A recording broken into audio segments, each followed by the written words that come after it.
Hey, welcome to the channel. In today's video, we're going to look at some malicious compliance stories. Like and subscribe and let's get into it.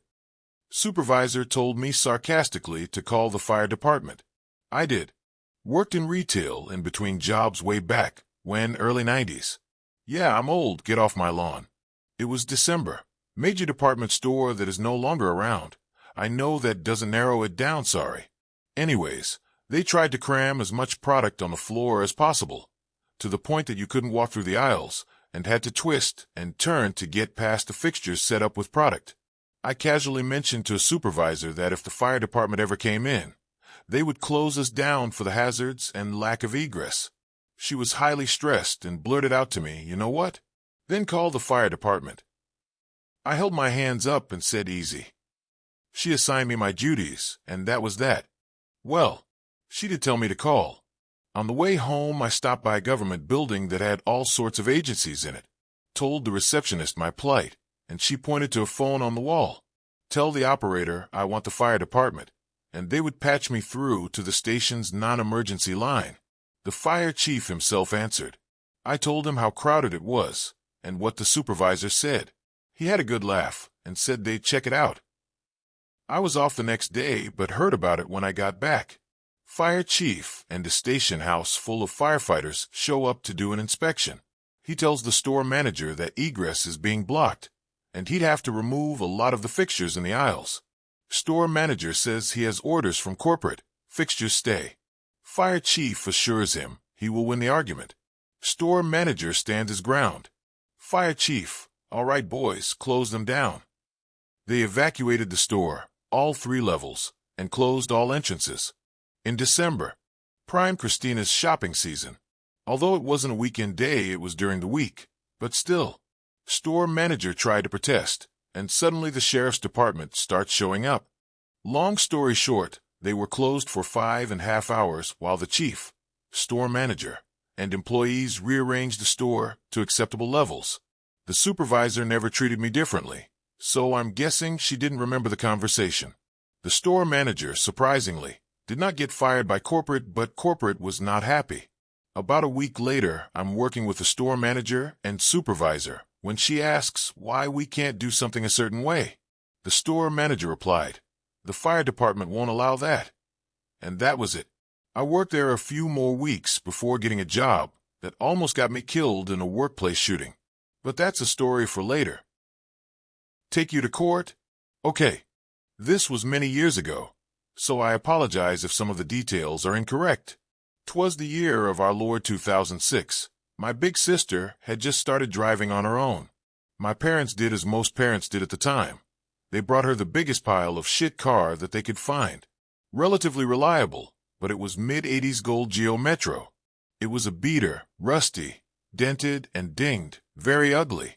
And importantly for this story, one of the mirrors was duct tape on.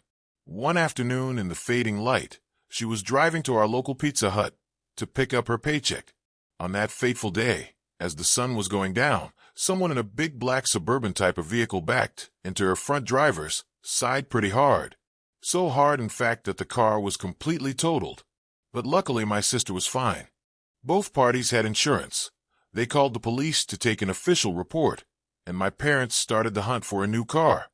Some time passes, and they get a letter from the Suburban's insurance agency asking for our insurance to cover the cost of the damage done to the Suburban. The Suburban driver was alleging that my sister had been speeding through the parking lot and was therefore at fault. This was news to them. They grilled my sister, who swore up, down and sideways that she was not speeding, and actually that she was going much slower than normal because as the sun was setting, it was hitting the windshield in such a way that she was going much slower than normal. After some digging, they found in the police report the sheriff's deputy had noted that the mirror that was duct taped on fell straight down. So not only had my sister not been speeding, but she was very nearly or completely stopped at the time of the accident. My parents' insurance sent a letter back stating that my sister had not been at fault for this accident, and they were willing to accept the total they had paid for the car several months earlier, a paltry sum of $350. The lady who hit my sister responded back that she would not be paying for anything, as she was very confident that she was not at fault, and told my parents that they would just have to take her to small claims court. My parents responded bet and did just that. In order to get all of the paperwork in line for small claims court, they had to take this shitty little Geo Metro to an auto body shop and get an estimation for how much it would cost to replace the panels that this lady had totaled. Well, a cat that old was difficult to find parts for, and so they were unable to find anything to replace the panels and the door. So they gave her a quote for how much it would be to repair those panels, as well as replace the tire and suspension bits that she messed up by backing into it. About $4,000. Just before court, they did attempt to go to mediation with her to attempt to get her to just pay the $350 that they had initially brought the car for. Unfortunately, or fortunately, she was still convinced that she was not at fault. Long story short, my parents were awarded the full $4,000, as it was determined that the lady did not check behind her thoroughly enough before backing out of the parking spot. And that's how my parents made $3,000 on a $300 car. Paid in pennies. In the late 90s, I lived in a pretty sweet apartment with a cool little turret room. It was a studio, but it was just me and a cat, so it worked perfectly. I loved the location, but the landlord was difficult. When I first signed the lease, she acted like it was cool that I had a cat, but one time when she came by with a bug guy, she saw my cat and demanded I pay her a pet deposit. I was like, you didn't mention that before, but cool. Whatever. Things toddle along for a few more months when I get a call. Landlord wants to come by and show her friends the work she did on the place before I moved in, because she was proud of doing it herself. Okay, cool. Whatever. Landlord and friend come over, walk around the apartment for a few minutes. Friend is gushing about how much she loves the place and what she did with it. Yeah, me too. There were some sapphic vibes going on, so I'm thinking good for you. A couple of weeks later, my landlord calls and says, I want you out by the end of the month. I'm like, huh? What? And she tries to say it was because I didn't tell her I had a cat when I moved in, despite us having that discussion and me paying her the pet deposit when asked. I explained this to her. She was adamant, tried to gaslight me, and insisted I had to get out. Turns out her friend fell in love with the place and was in need of a new spot by the end of the month. She never told me this directly, but the downstairs neighbor heard them talking about it on their way out. I ended up finding a much better place to land in a better neighborhood, so I wasn't screwed.